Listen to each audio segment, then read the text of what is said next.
Alors nous sommes le samedi 27 septembre 2014, nous sommes de retour à Toulon, j'ai quelqu'un à côté de moi, j'ai lui demandé de se présenter, bonjour. Bonjour, je suis Jean Maltese, je suis un auteur parmi la centaine d'auteurs qu'il y a dans cet immense salon du livre à Toulon. Je suis sur votre stand et sur ce stand il y a des livres et on fait toujours la connaissance d'une part des auteurs, surtout quand on vous voit pour la première fois, ce qui est le cas, et puis les livres d'abord qui sont présentés. Moi je tiens d'abord à vous remercier d'être là, d'être présent et de vous intéresser à des auteurs comme moi qui ne sont pas connus sur le plan national. Parce qu'il faut bien le dire, nous vivons dans le Var et si vous allez de Marseille à Menton, toute la côte, il y a de grands auteurs, il y a des auteurs qui ont un immense talent et qui ne sont pas connus. Alors lorsqu'on voit des gens comme vous qui êtes un journaliste, vous faites votre travail consciencieusement et vous allez vers ces auteurs qui ne sont pas connus, je trouve ça merveilleux. Et si vous me permettez une petite remarque complémentaire, on essaie aussi de comprendre, il faut le dire aussi. Non, mais c'est ça qui est merveilleux, parce que si vous voulez, les grands médias ne s'intéressent pas à des auteurs qui ne sont pas très connus sur le plan national.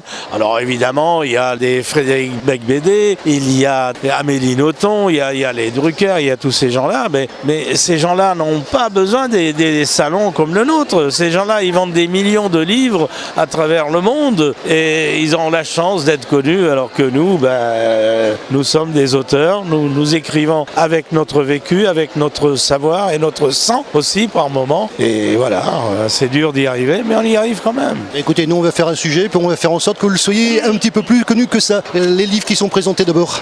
Là, j'en présente que deux. Moi, je suis journaliste de mon métier. J'ai 35 ans de télévision. Alors, je présente Itinéraire du souk à la télévision. Ça ne veut pas dire que la télévision est un grand souk. Ça veut dire tout simplement que je suis né dans un souk en Tunisie et que j'ai fini ma vie à la télévision française où j'ai fini comme rédacteur en chef. Sur quelle chaîne? Sur France 3. Quand même. Et je suis passé également sur France 2. Mais avant d'en arriver là, j'avais fait de la Radio France, un petit peu partout. Ça s'entend un petit peu, J'ai bourlingué un peu partout dans le monde et puis voilà, j'ai fini ma vie à la télévision comme rédacteur en chef. Et donc ça, c'est Itinéraire du souk à la télévision. C'est un peu mon itinéraire, mais c'est également un regard sur la télévision d'hier, c'est-à-dire du noir et blanc, à la télévision par satellite aujourd'hui. Donc c'est l'évolution avec peut-être une certaine dégradation, parce que lorsqu'on voit les émissions d'hier de Mariti, Gilbert, Carpentier, tout ça, et qu'on voit les émissions de Christophe de Chavannes aujourd'hui, il y a une grande évolution et je ne suis pas sûr que dans 50 ans, on parlera encore des émissions de Christophe de Chavannes,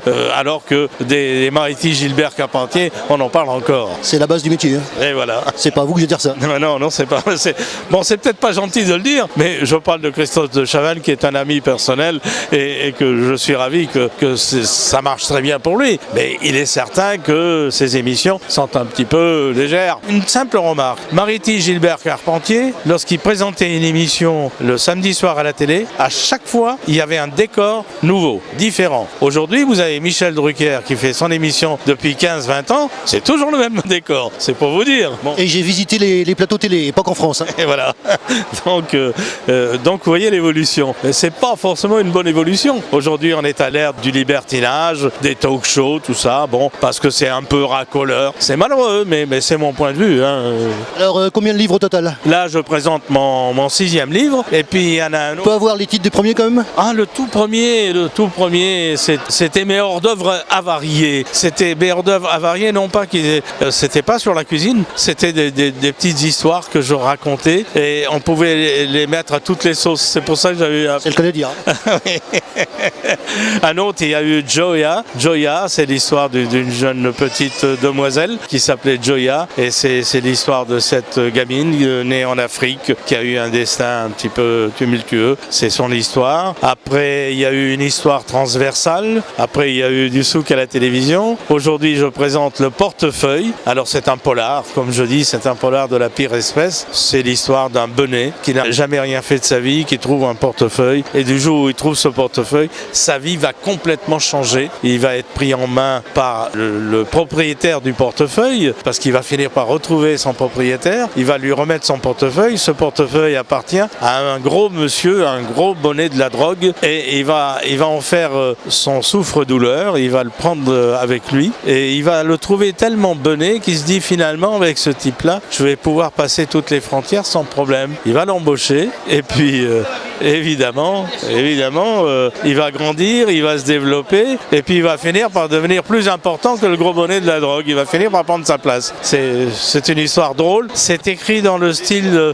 un peu de Frédéric Dard. C'est un San Antonio d'aujourd'hui. On est quand même sur un salon du livre, on va quand même citer l'éditeur de ce livre. Alors c'est les Presses du Midi, les Presses du Midi. Je connais un petit peu, oui. Voilà, tout le monde connaît Gérard Chevassus avec ses 600 auteurs, et je suis un... Et puis en ce qui concerne, oui, qu'est-ce que j'avais à dire? Donc celui-là, et les dates de sortie. Il est sorti il y a un mois, le portefeuille. Je suis content, je touche du bois parce que... Bon, et celui de la télé quand même, qui est quand même... Celui de la télé, il s'est très très bien vendu. Il est sorti il y a à peu près un an. Je suis très content parce que je l'ai vraiment très bien vendu sur la côte, un peu partout, avec les différents salons. Et puis il se trouve que le Figaro littéraire en a parlé. Il a fait une page qui est d'ailleurs sur la page du Figaro et sur mon site Facebook. Grâce à cet article, j'en ai vendu 1000 de plus. Alors c'est pour vous dire. Ah ben on sert à ça, on le sait. Hein. Ah oui, et ça, à partir du moment où vous êtes... Vous savez, c'est simple. Hein. Vous écrivez un livre, vous allez en vendre 300-400, vous passez 1 minute chez Drucker, vous en vendez 2000. C'est comme ça que ça se passe. Moi,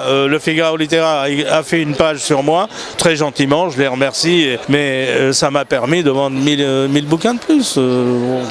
Et je vous dis, sur notre côte à nous, que ce soit dans le Var, que ce soit sur les Bouches-du-Rhône ou du côté de Nice, il y a de très grands auteurs. Il y a des gens qui ont beaucoup de talent. Moi, j'en ai rencontré plusieurs parce que je fais des émissions à la télé de temps en temps, et j'ai rencontré beaucoup d'auteurs que j'ai interviewés, et j'ai découvert vraiment de grands auteurs. Je voudrais vous dire deux choses. D'abord que ça va pas vous surprendre, hein, votre métier.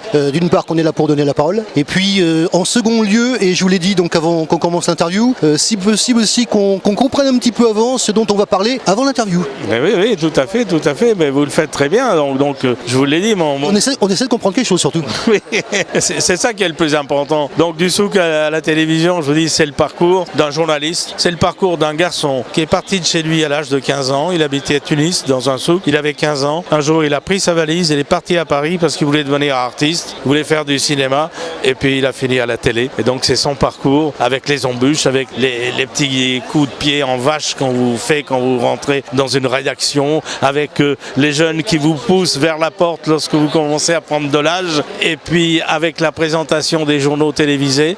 J'ai présenté les journaux pendant 15 ans. Lorsque ça se passe normalement sans problème, on ne vous dit même pas bravo. Mais par contre, si un jour vous trébuchez sur un mot ou vous donnez une information, alors là tout le monde vous tombe dessus parce que il y a les jalousies, il y a tout ça, et voilà, c'est le métier. Oui, mais enfin quand même, une petite émulation, de temps en temps, ça fait du bien quand même. Ah bah oui, bien sûr, mais ça arrive quand même, ça arrive quand même.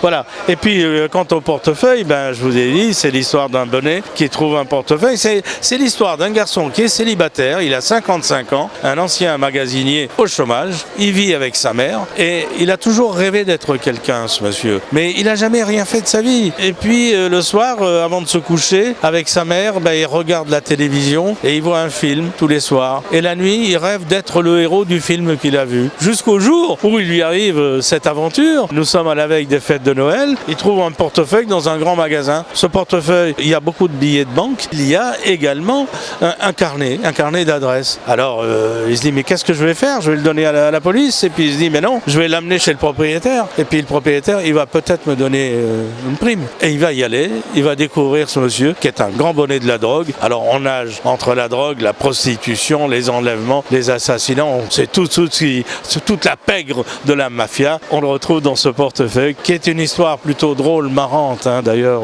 on le dit, c'est un polar de la pire espèce. On se rencontre dans le cadre de la Foire du Livre de Toulon 2014. Justement, est-ce que vous êtes déjà venu à cette Foire du Livre? Alors, c'est la première fois que je viens ici à Toulon. J'ai fait différents salons un peu partout, sur la côte, en Provence, et puis à Marseille également, à Nice également. Bon, j'avoue que j'ai toujours été bien accueilli parce que il y a des gens qui se souviennent un petit peu de m'avoir vu à la télé. Bon, mais voilà, et puis vous savez, maintenant je ne suis présent à la télé que 2 fois par an, au moment du bêtisier des fêtes de fin d'année. Vous êtes sûr de me voir sur France 2.